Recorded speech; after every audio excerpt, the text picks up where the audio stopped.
샬롬. 오늘 하루도 우리 하나님의 은혜와 평강이 우리 사랑하는 성도님들과 함께 하기를 바라겠습니다. 오늘 저와 여러분들이 함께 나눌 하나님의 말씀은 마태복음 14장 1절에서부터 12절까지 말씀입니다. 오늘 본문은 침례 요한의 죽음을 다루고 있는 내용입니다. 오늘 본문의 배경을 잠깐 살펴보면은 침례 요한은 예수님의 사역 초기에 그 당시에 분봉왕이었던 유다의 분봉왕이었던 헤롯에 의하여서 감옥에 갇히게 됩니다. 그 사유가 이렇습니다. 헤롯이 그의 형제 빌립의 아내이자 그의 조카인 헤로디아를 유혹해서 그 당시 그들의 율법과 어긋난 그런 방법으로 결혼을 하게 됩니다. 그것을 안 침례 요한이 헤롯을 비판하게 되어지는 것이죠.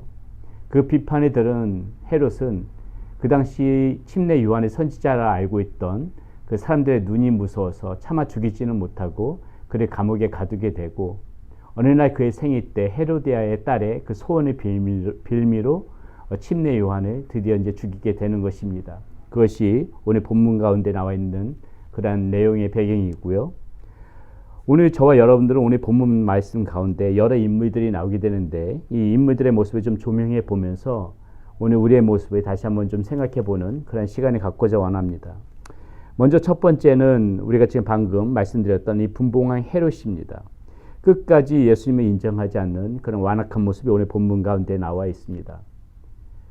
이 당시의 사람들이 예수님을 인정하지 않고 비난하고 예수님을 배척했던 것은 너무나도 자주 있었던 일입니다. 계속해서 우리가 그동안 말씀을 함께 나누면서 살펴봤지만은 바리새인과 서기관들 어떻습니까? 오히려 예수님을 인정하는 대신에 예수님을 일컬어서 귀신의 왕 바알세불이라고까지 이야기하였습니다.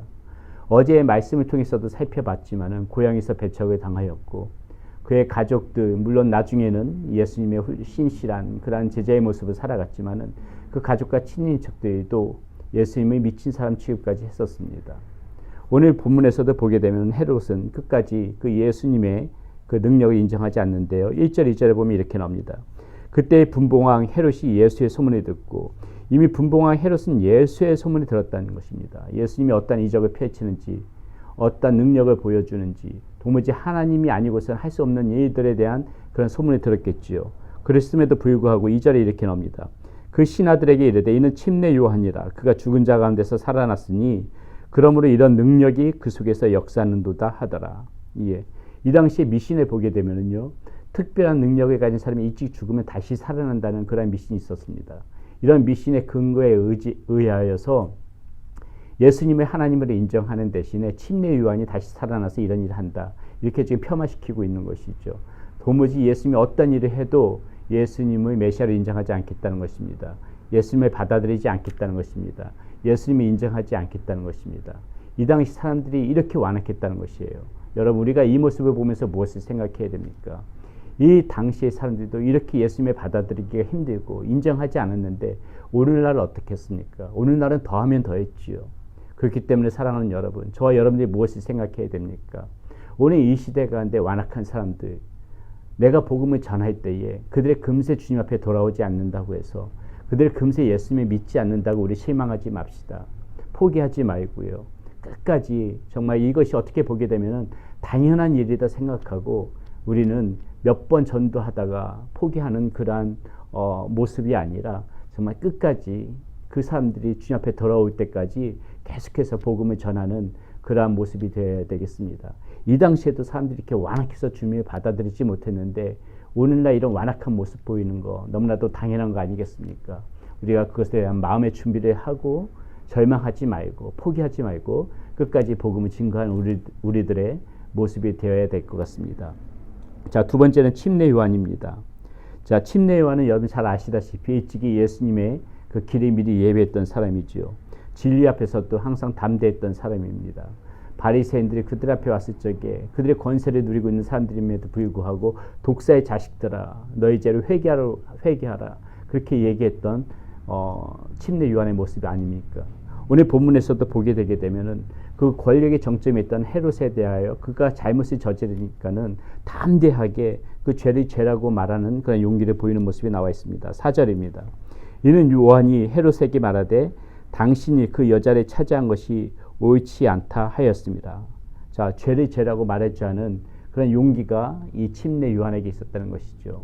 사랑하는 여러분, 저와 여러분들도 오늘날 이 침례 요한과 같은 그런 용기가 정말 필요한 시대입니다. 이 시대가 완악하여지고 죄가 만연한 시대 때 우리 크리스찬들은 죄를 죄라고 말할 줄 아는 용기가 반드시 필요합니다. 그저 사람들의 눈치를 보고 내가 이런 말을 했을 적에 사람들이 싫어할까봐 죄를 죄라고 말하지 못하는 그러한 비겁함이 우리 가운데 없어야 되겠습니다. 성경에서 금하고 있는 죄는 담대하게 죄라고 얘기하고 누가 나에게 그러한 죄된 일을 강요했을 적에 죄된 일에 동참하자고 했을 적에 나는 하나님의 자녀이고 하나님의 자녀들은 이런 것이 죄라고 생각하기 때문에 이것을 거부한다는 그런 분명한 의사표시가 오늘 저와 여러분들 가운데는 있어야 되지 않을까 싶습니다. 이 완악한 시대, 이 정말 죄로 물든 이 시대 가운데는 우리가 마음을 굳게 하고 담대한 용기를 가지고 이 죄에 대해서 선포하면서 죄에 대해서 죄라고 바로 말할 줄 아는 용기를 가지고 그렇게 오늘 하루도 살아가는 우리 사랑하는 성도님 되시기를 바라겠습니다. 마지막으로 헤로디아입니다. 이 헤로디아에 대해서 8절에서 이렇게 나와 있습니다. 그가 제 어머니의 시킴을 듣고 이르되 침례 요한의 머리를 소반에 얹어 여기서 내게 주소서 하니. 자, 무슨 말입니까? 침례 요한이 죽은 이유가 헤로디 왕의 딸의 요청에 의해서 죽었지만은 그 요청하게끔 시킨 것이 헤로디아였다는 것이죠. 자, 헤로디아는 침례 요한이 그 자신의 남편이었던 빌립을 버리고 헤롯 왕과 결혼한 모습을 비판했다는 소리를 들었을 것입니다. 쉽게 말해서 이 마음에 분노가 있으면서 그것을 계속해서 언제 복수할까 마음에 칼이 갈고 있었다는 것이죠. 그리고 어느 날 때가 되니까는 그것을 실천에 옮기는 것입니다. 여러분, 우리가 이 헤로디아의 모습을 보면서 우리도 한번 곰곰이 생각해 봐야 될 것이, 우리도 이 삶을 살아가면서 어떠한 소리, 정말 비판의 소리가 나에게 들려진다면은 그것을 혹시나 못 참아하고 그것에 대해서 나를 비난하는 사람에 대해 억하심정을 가지고 언젠가 나도 똑같이 갚아주겠다, 그런 마음으로 살아가고 있는 것은 아닌지 오늘 우리 이 헤로디아의 모습을 보면서 한번 짚어볼 필요가 있습니다. 모든 사람이 칭찬만 받고 살아갈 수는 없습니다. 때로는 그런 비판이 약이 되어지기도 합니다. 그저 비판에 들었다고 해서 마음에 앙심을 품고 마음에 분노가 있어서 잠을 못 자고 뒤척이면서 그렇게 분노 가운데 있는 것이 아니라, 누군가 나에게 혹시나라도 비판하는 소리를 내가 들었을 적에, 비난하는 소리를 들었을 적에 정말 우리가 신실한 하나님의 자녀라면은 왜 저 사람이 그런 소리를 나에게 했는지를 곰곰이 생각해보고 그것을 반면교사로 삼아서 나의 모습 가운데 고칠 부분이 있다면 고치고 다시 신실한 하나님의 자녀로 살아가는 것이 옳은 모습이지, 그것에 대해서 그 비난의 소리, 비판의 소리를 감당하지 못하고 오히려 그 비난하는 사람을 생각하면서 내가 복수할 날, 내가 되갚을 날, 이것을 헤아리면서 마음속에 칼이 갈고 있다면 그것처럼 정말 어리석은 사람은 없는 것입니다. 오늘 저 여러분들 이 헤로디아의 모습을 보면서 우리는 정말 그런 사람이 되어지면 안 될 것 같습니다. 나에게는 정말 하나님의 그러한 자녀로서 얼마든지 우리의 삶의 잘못된 습관들을 고쳐나갈 수 있고, 또 누군가가 그것을 나에게 이야기해 준다면은 오히려 그것을 통하여서 내가 더 변화되어질 수 있는 기회이기에 우리가 마음을 그렇게 먹고 정말 그 비난도 나를 승화시키는 그러한 도구로 그렇게 우리가 감당해 나갈 필요가 있다는 것이 오늘 말씀 가운데서 우리에게 주는 교훈인 것 같습니다. 오늘 말씀에 나오는 인물들, 이 헤롯 왕, 그리고 침례 요한, 그리고 이 헤로디아의 모습을 보면서 오늘 저와 여러분들 어떻게 살아가는 것이 바른 삶이고 옳은 삶인지 한번 생각해 보면서 그렇게 하루를 열어가는 여러분들이 되시길 바라겠습니다. 기도하겠습니다. 고맙고 감사하신 아버지 하나님, 감사합니다. 오늘 침례 요한의 죽음 속에 등장하는 많은 사람들을 보면서 오늘 우리의 삶을 다시 한번 생각해 보게 됩니다. 하나님을 끝까지 인정하지 않는 그런 완악한 사람들이 파헤치던 세상, 오늘날 똑같은 더 완악한 시대 가운데 우리가 살아가고 있습니다.